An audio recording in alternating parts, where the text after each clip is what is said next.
The headlines screamed across screens this morning, echoing through living rooms, offices, and public spaces alike.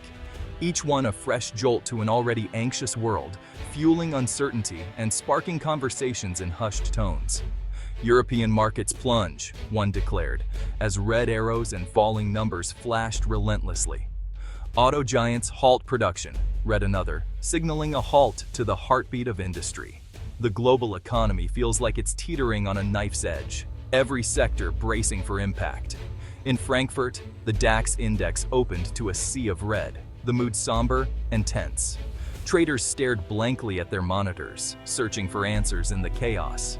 On the outskirts of Stuttgart, Mercedes-Benz assembly lines ground to a near standstill, machines idle and workers sent home.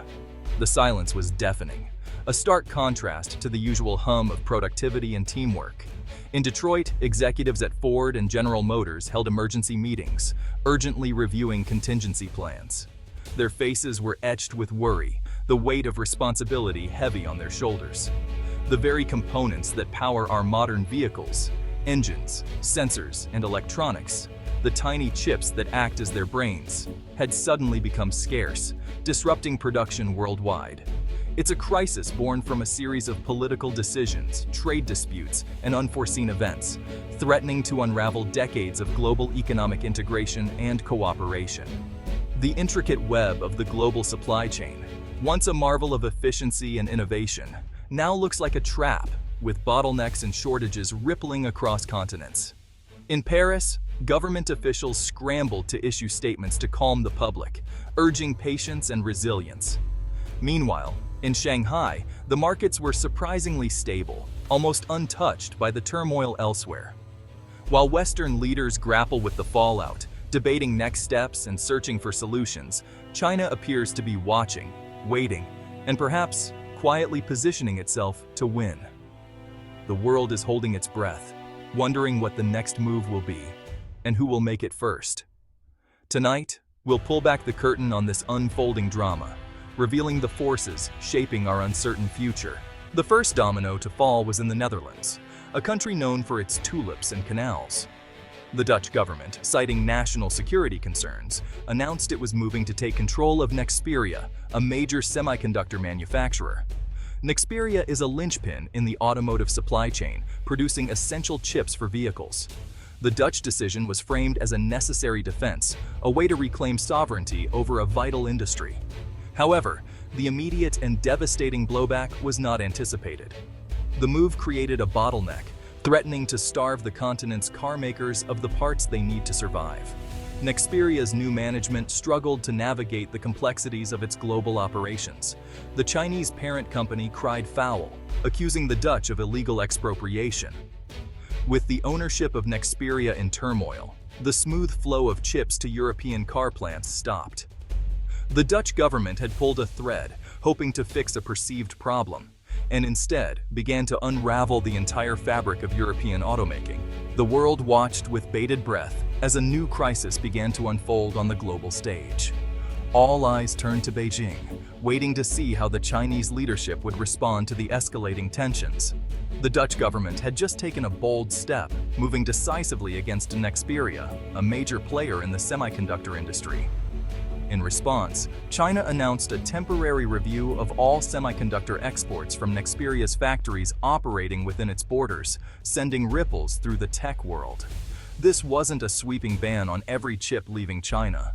Instead, it was a precise, targeted strike aimed at the heart of the supply chain.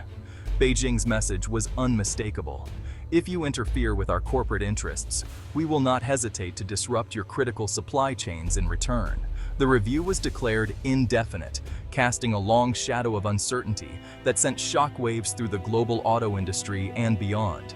Automakers, who had meticulously planned their production schedules months in advance, suddenly found themselves facing a critical shortage of essential semiconductor parts. Production lines in Germany, France, and Italy began to slow, with factories forced to idle workers and delay shipments. The Chinese counterpunch had landed with precision, striking exactly where it would inflict the most pain on European industry. China's leaders were quick to frame their actions not as retaliation, but as a prudent, defensive measure to protect national interests. They portrayed the Dutch move as an act of economic aggression, painting themselves as the aggrieved party on the world stage. This carefully crafted narrative allowed Beijing to claim the moral high ground, rallying domestic and international support. It was a masterclass in economic statecraft, a move that was both powerful and, at the same time, plausibly deniable, leaving adversaries guessing about China's next step. The Great Chip Shutdown had begun, catching the West off guard and leaving it completely unprepared for the economic storm that was now brewing. The crisis exposed a truth: the West's deep structural dependence on China for fundamental components. The chips in question are not the advanced semiconductors used in AI and smartphones. They are older, less complex, but absolutely vital. A modern car can contain over 1,500 of them. For years, China has quietly become the world's dominant producer of these essential components. European and American automakers outsourced the production of these less glamorous chips. This strategy worked beautifully for decades, creating a seamless and cost-effective supply chain. But it also created a massive, unseen vulnerability. The scale of the threat quickly became apparent. Industry analysts estimated that China-based factories accounted for nearly 40% of the global supply of these specific automotive-grade chips. The interconnectedness of the global auto industry meant that a decision made in The Hague and a reaction from Beijing could bring car manufacturing in the American Midwest to a grinding halt. The Dutch government's decision to seize Nexperia was the culmination of a pressure campaign from Washington. The United States has been engaged in a tech war with China, aiming to slow its technological advancement. The primary weapon has been a series of export controls designed to deny China access to high-end semiconductors.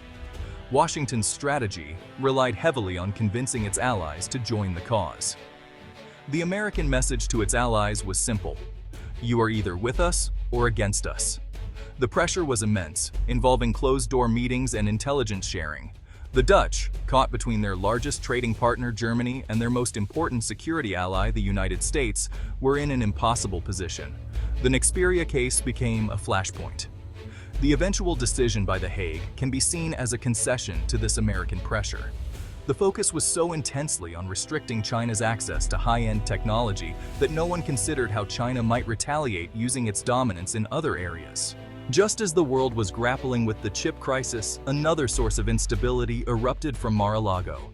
Former President Donald Trump, now a leading candidate for the 2026 presidential election, took to his social media platform to weigh in. He declared that if elected, he would impose a sweeping 60% tariff on all Chinese goods.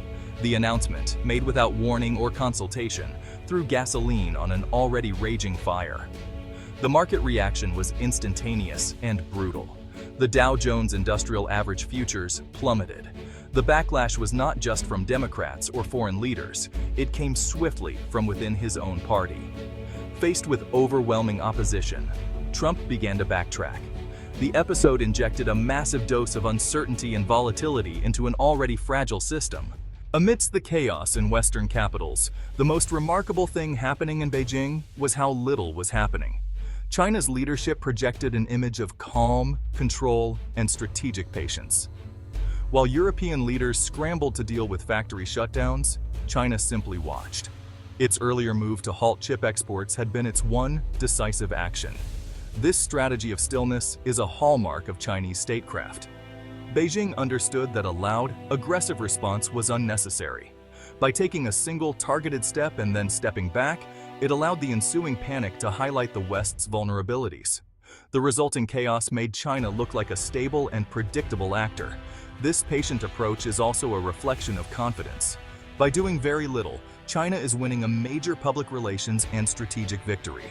One of the most significant consequences of this growing uncertainty is a quiet revolution in the vaults of the world's central banks.